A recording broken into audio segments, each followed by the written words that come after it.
உலக மக்கள் அனைவருக்கும் வணக்கம். இப்போது நாம் மீனம் ராசியின் வைகாசி மாத ராசி பலன்களை பார்ப்போம். குடும்பம். மாதம் முழுவதும் சுக்கிரன் உங்களுக்கு ஆதரவாக நிலை கொண்டிருக்கிறார். ராசி நாயகனான குரு அனுகூலமாக இல்லை. குரு பகவான் கொடுக்காத பண உதவியை சுக்கிரன் கொடுப்பார். தேவையான அளவிற்கு பண வசதி இருக்கும். செலவுகள் கட்டுக்கடங்கியே இருக்கும். முயன்றால் சேமிக்கலாம். முயற்சிகள் பலனளிக்கும். கலத்திரஸ்தானத்துக்கு குரு பார்வை இருப்பதால் கணவன் மனைவியரிடையே பரஸ்பர அன்பும் ஒற்றுமையும் ஓங்கும். சூரியன் இம்மாதம் முழுவதும் அனுகூலமாக இருப்பதால் ஆரோக்கியம் திருப்திகரமாக இருக்கும். வைத்திய செலவுகள் குறையும். குருவின் நிலையினால் கைப்பணம் கரையும். மனைவியின் ஆரோக்கியத்தில் மிக நல்ல முன்னேற்றம் தெரியும். முயற்சிகள் அனைத்தும் கைகூடும். திருமண சம்பந்தமான முயற்சிகளில் சிறு பிரச்சனைகள் ஏற்பட்டு அதன் பிறகு வரன் அமையும். உத்தியோகம். ஏழரை சனியின் ஆரம்ப கால பிடியில் நீங்கள் உள்ளதால் அன்றாட பொறுப்புகளில் அதிஜாக்கிரதையாக இருக்க வேண்டும். பாகிஸ்தானத்துக்கு குரு பகவானின் பார்வை பலம் இருப்பதால் ஊதிய உயர்வு ஒன்றையும் எதிர்பார்க்கலாம். பணிச்சுமையும் உழைப்பும் அதிகமாகும். புதிய பொறுப்புகள் உங்களிடம் ஒப்படைக்கப்படும். நிர்வாகத்தினரின் ஆதரவு கிடைக்கும். தொழில் வியாபாரம். ஜென்ம ராசியில் செவ்வாய் ராகு இருப்பதால் சந்தையில் போட்டிகள் அதிகரிக்கும். ஏற்றுமதி துறையினருக்கு எதிர்பார்த்திருந்த வெளிநாட்டு ஆர்டர்கள் அங்குள்ள சூழ்நிலையினால் தாமதமாக கிடைக்கும். அது உங்கள் லாபத்தை பாதிக்கும். ஒரு சிலர் வெளிநாடு சென்று வரும் அவசியமும் ஏற்படும். போட்டிகள் குறையும். சந்தை நிலவரம் சாதகமாக மாறும். உங்கள் பொருட்களுக்கு நியாயமான விலை கிடைக்கும். புதிய முதலீடுகளில் ஈடுபடுவதற்கு ஏற்ற தருணம் இந்த மாதம். கலைத்துறையினர்.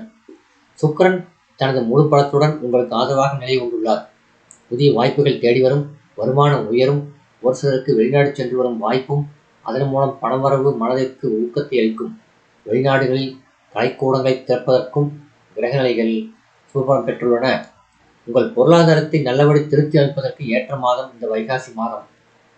அரசியல் துறையினர். புதிய வாய்ப்புகள் உங்கள் புகழுக்கும் ஆதரவுக்கும் வழிவகுக்கிறது.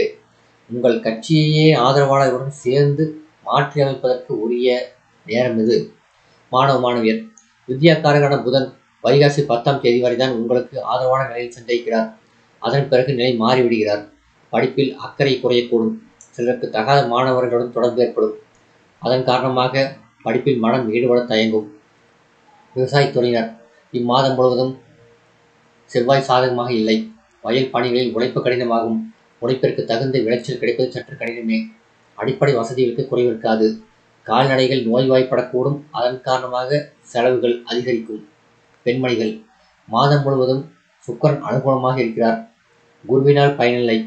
குடும்ப சூழ்நிலையில் சுகமும் கவலையும் மாறி மாறி வரும். பண வசதி போதிய அளவிற்கு இருப்பது கஷ்டத்தை குறைக்கும். இருப்பினும் வெயிலில் அலைவதை குறைத்துக் கொள்வது மிகவும் அவசியம். ஏனெனில் உங்கள் உடல்நிலை பாதிக்கப்படக்கூடும். பரிகாரம். அருகிலுள்ள திருக்கோயில் ஒன்றில் மாலை வேளையில் நல்லெண்ணெய் தீபம் ஏற்றுவது சிறந்த பரிகாரமாகும்.